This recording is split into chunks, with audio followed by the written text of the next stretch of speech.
The year was 2012, the end of the Mayan calendar, and the beginning of a shift in frequencies. At least that's what all the great New Age spiritual leaders were saying, and I was believing. I had to. My reality in Looneyville was well underway by now, and my world was total chaos. I lived in a cute little condo in Brunswick. I was about 15 minutes from the beaches of St. Simon's Island.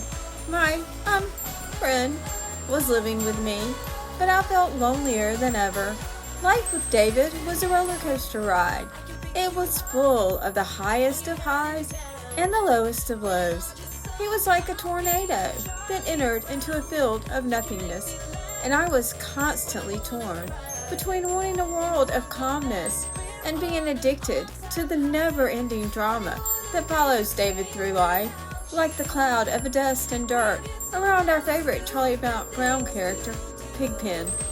Yet, somehow David pulls it off and is as charming and lovable as anyone you will ever meet. I give thanks to David and the lessons he taught, as well as the life we once shared. My roommate, so to say, was always gone. He worked and played at a nearby golf course, leaving me much time to ponder and to learn. The internet had become my best friend. It connected me to a far greater world than the limits of Looneyville, and I liked it.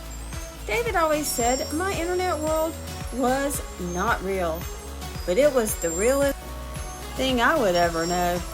I was in awe of Neil Donald Walsch and his Conversations with God series.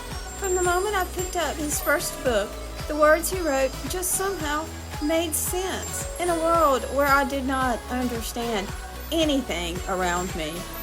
My dear college roommate Anna had introduced me to The Power of Intention by Lynn McTaggart. I was intrigued by her as well.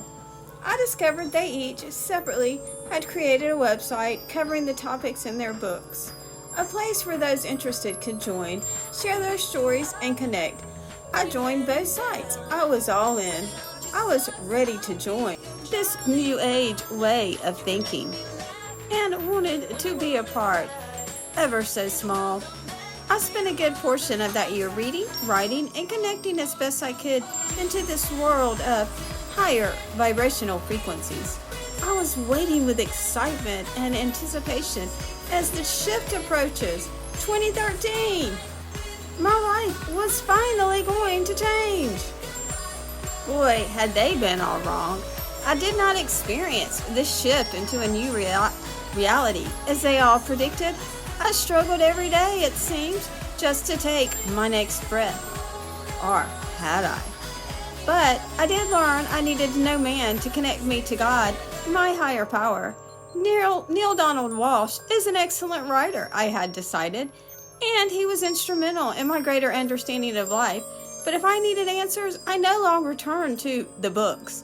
I was learning to stand alone and think for myself. As I continued to listen and wait for the signs, God now led the way.